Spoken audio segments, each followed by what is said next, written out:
1962年尼赫鲁极度膨胀，陈兵3万人入侵中国西藏地区，严重干扰我方军民正常生活。中国多次表示将会对印度重拳出击，对方是始终不以为意，最终爆发战争。1962年10月，苏联赫鲁晓夫对中印冲突的预测结论一语成谶：印军先进攻，也是印军死亡，不会是中国军人。1962年10月20日，解放军驻西藏、新疆边防部队在中印边境地区对侵入中国领土的印度军队进行的自卫反击作战，中印武装部队正式交火。其实这场战斗并不是突然袭击，而是印军在明知道中国态度的情况下一意孤行导致的结果。当时中国在国际社会上曾3番5次提醒尼赫鲁，如果印度执意不从中国边境撤离武装部队，中方将会重拳出击。对于我们的提醒，印度的尼赫鲁政府不以为意，继续在中国西藏地区推行所谓的前进政策。尼赫鲁之所以这么明目张胆，也是有原因的。1947年，印度独立建国；1949年，中华人民共和国建国。建国时间比我们早，进入发展的时间比我们早。另外，1950年4月，在美国和苏联之间保持中立外交的印度，成为第一个同北京建交的非社会主义国家。尼赫鲁认为印度对新中国的成长具有很大作用，理应从中国获得一定的利益。上世纪50至60年代，尼赫鲁认为印度就是亚洲的领袖，他们的政治和经济实力在当时的亚洲确实排得上号。在日本、韩国、台湾、新加坡刚刚结束战争或者仍在战火之中的时候，印度已经开始发展，又继承了英国在印度建设了200多年的经济基础设施，铁路、公路、港口、大学、医院，是当时世界上第6大工业国，亚洲第1大工业国。诚然，尼赫鲁这样想确实没有问题。印度在1962年的钢铁、黄麻、造纸、航运、贸易、发电等各项产业和人均 GDP 等指标普遍高于中国大约1倍到10倍，而中国仅在食盐、卷烟、纯碱、烧碱4项工业产品产量上超过印度。另外，当时尼赫鲁带领印度推行不结盟运动，和苏联、美国、欧洲、中国各大国和发展中国家关系都很好，特别是在南亚，除了巴基斯坦外，各国都以印度为马首是瞻，因此中国领导人对于印度也非常和善。1951年1月，中国领导人毛泽东主席还亲自出席了印度驻华大使潘尼加举行的印度国庆招待会。正是在这样的情况下，尼赫鲁开始飘飘然，他分不清谁是大小王了，开始在印度兴风作浪。被冲昏头脑的尼赫鲁认为印度已经凌驾于中国之上，可以从中国获取一定的利益，他确实小看了中国。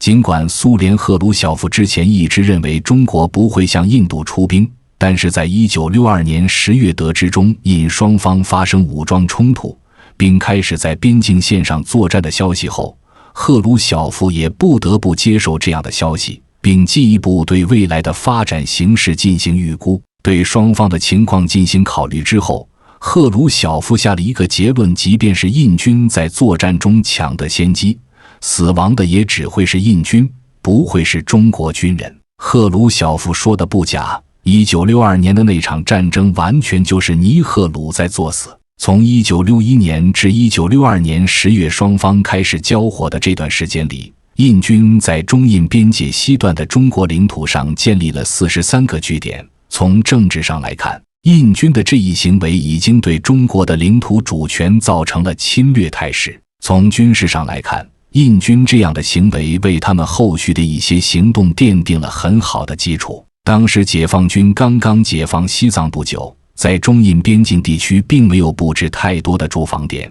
即便是有，距离中印边境线也有一定的距离。在这样的情况下，印军前期在中印边境建立武装据点的过程中并没有遇到太大的阻力，也正因如此，印军前期据点才会建立得如此迅速。当时中印边境地区的中国境内几乎没有中国武装部队，所以前期踏足中国领土的印军在这里建立的据点都占据有利地形和位置，重要阵地也基本上全部被占据。同时，为保证前进政策的稳步推进，印军在建立某一个据点之前都会做充足的准备工作。而当时解放军在中印边境地区驻扎兵力相对较少，据点也少，所以当时印军在中印边境地区的基础设施建设是相对完备的，如后勤运输线路、武装人员的适应性训练，对中国西藏地区的地形、气候等方面都是比较熟悉的。单独从这些方面来说，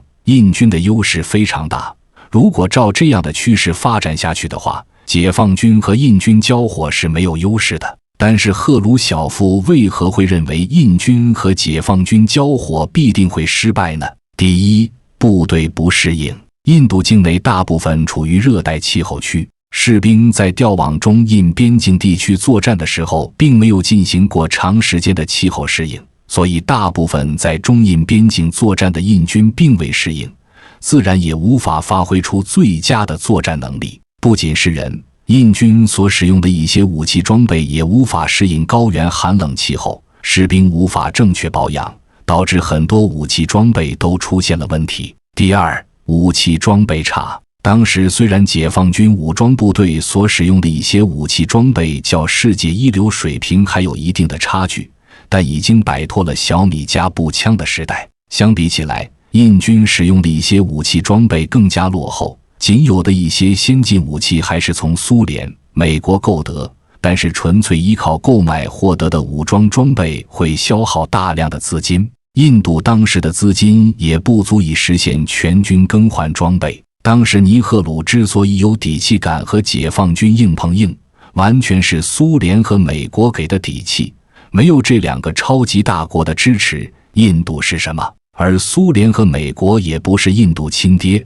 没有利益的情况下根本不会对印度进行支援，他们对待这件事情更像是一桩生意，如果投入和产出不成比例的话，他们会选择及时止损，而中国是坚决不会放弃抵抗的。对于我们来说，这是涉及生死的大事，且不说印度的行为侵犯到了我们的主权，需要重拳出击。退一万步讲，一旦让印度从我们这里占了便宜，那么就会有许许多多的印度来分一杯羹，到那时候列强分割中国的悲剧将会重演。第三，士气不足。印度士兵本身对于和中国作战就没有太大的斗志，中国本身并没有对印度造成侵略，他们根本就不占理。同时，印度高层当时意见也不统一，很多人消极待战，这是决定战争成败的关键所在。印军1962年在中印边境西段地区部署了一个旅部、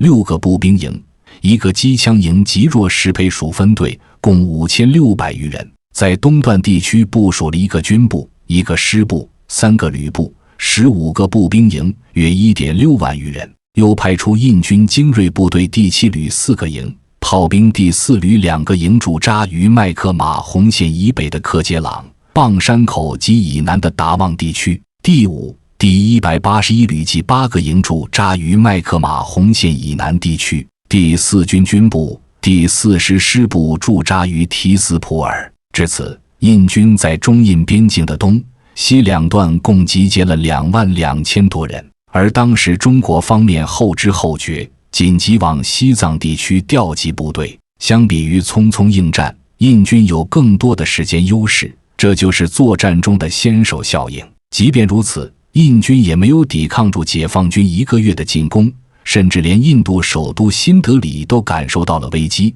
许多政府官员携家眷逃离新德里。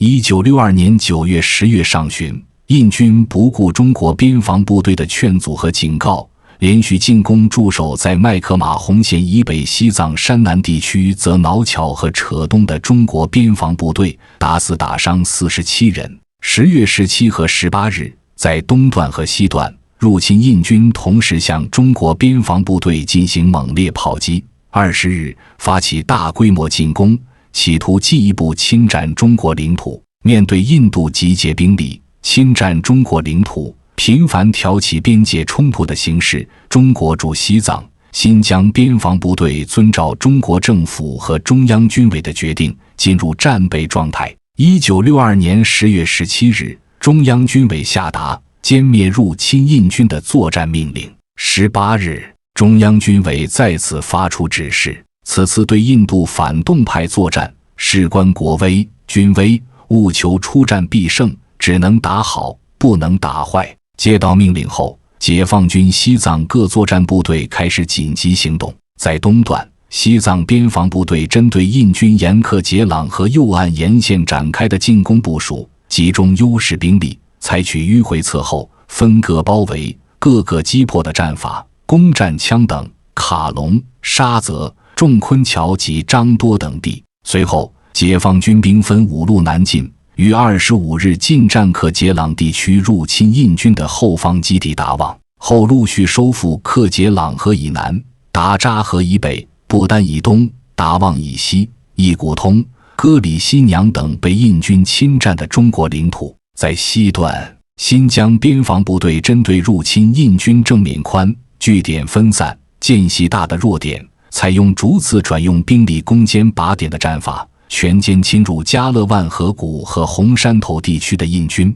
趁势拔除了班公湖南北两岸及其以北地区入侵印军的据点。新疆边防部队从喀喇昆仑山到冈底斯山，转战1000余里，拔除37个入侵印军的据点。中国军队在开战后以闪电速度击溃印军，向前迅速推进，导致印度全国恐慌。在这场战斗中，中方作战部队伤亡2400多人，700多人牺牲，共歼灭印军8853人，俘虏印军3968人。战斗中，解放军的歼敌人数与自身伤亡人数比例达到了惊人的 3.71。自卫反击目的达到后，1962年11月22日0时，中国军队遵照毛主席的命令，在中印边界全线停火。为了表现诚意，甚至我们从战争开始以前的实际控制线麦克马洪线继续后撤20公里，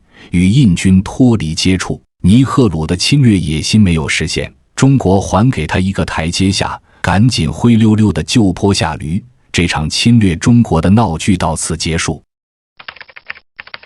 值得注意的是，1962年11月21日，中国率先发表了声明，解放军边防部队在中印边境全线停火，并退至1959年划定的边境线后20公里。中国的表态无疑是想要与印度化干戈为玉帛，不想继续挑起战斗。最终，尼赫鲁虽然不服气，但依旧理智地与中国达成边境和平的谈判内容。此时，对于中印两国的态度，不仅当事国关心，就连世界各国也都在观望。不得不说，印度准备了10年，却在1个月的时间里被解放军土崩瓦解，这种作战速度令世界哗然，同时也搞不清楚印度这么做到底是想要干什么。不过，有一点十分清晰，那就是中国军队狠狠地将印度军队的傲气在地上狠狠摩擦，而那些支持印度的亚非拉国家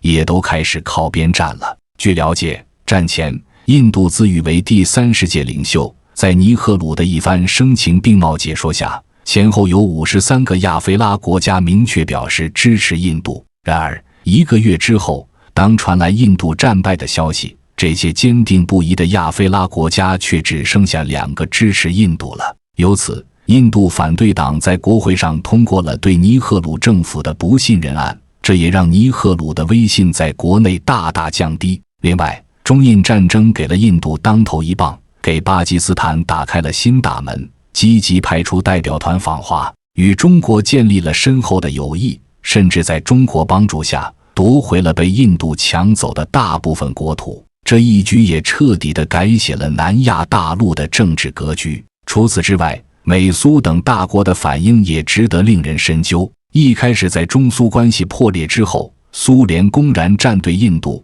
甚至给了对方强大的装备，还向对方提供了米格21战机图纸。而另一边，美国也公然在国际社会上支持印度越过麦克马洪线的行为，声称这一划定的合法性。如此一看，印度简直成了美苏两大强国互相争夺的香饽饽。可是，当印度在战争中失败后，美苏两国的态度却令人玩味，集体沉默，而且还拒绝伸手扶他一把。就算尼赫鲁亲自致电美国，也没有换来对方的军援。而针对欧洲看客们的点评则更有意思。作为老宗主的英国，在《泰晤士报》中写道：印度改变了独立以来所遵循的政策，认为只有配备美国在数量以及质量上提供的装备，才有可能打败中国。显然，英国的讽刺令印度颜面无从，更是让全世界看清楚了印度军队根本没有一点战斗力，